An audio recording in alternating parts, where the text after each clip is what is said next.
Hi, Jill of Landscape of Mothers here, and I have been thinking about grief.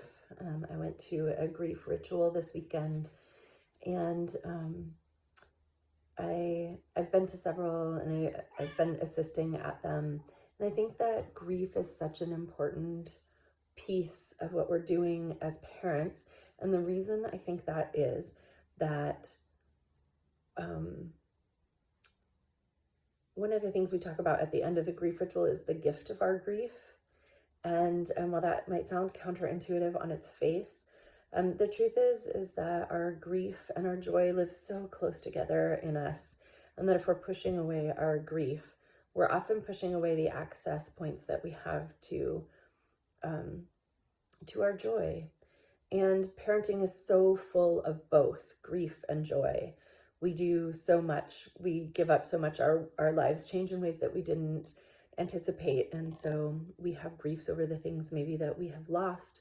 We can have grief over the way things are unexpected about parenting. And so I think it's important that we start to tend to our grief in some kind of way that's nourishing to us, so we can get in a grief spiral where we just kind of like fall down into the whirlpool of our grief. And it's really important to have some constructive ways to deal with grief, and one of them is to not grieve by yourself. So we have a tendency, I think, to withdraw in our society and do grief in a way where we kind of self-isolate, and that tends to create the conditions for our spinning. And so in some ways it's really important to do it in ways that either actively move it somewhere so that we can access the joy that will drive us to do the things that we most want to do, toward the things that we find valuable and important about our relationships.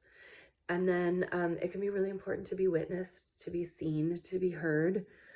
And so I want to offer nature. A lot of us this time talked about how nature was the first grief tender that we had. And going out in nature and being able to tell the stories to trees or to animals or to the river, and let it be carried so that there's an action inside of our grief that allows it to move. So if you feel like you have grief, and it probably comes up a lot around the holidays due to just obligations with family and traditions and things that we don't feel up to this year, or people in different situations struggling in different ways. And so just noticing where it might be helpful to take your grief outdoors, to the wind, to the river. I highly suggest the things that move or the things that go deep into the earth. So good luck out there.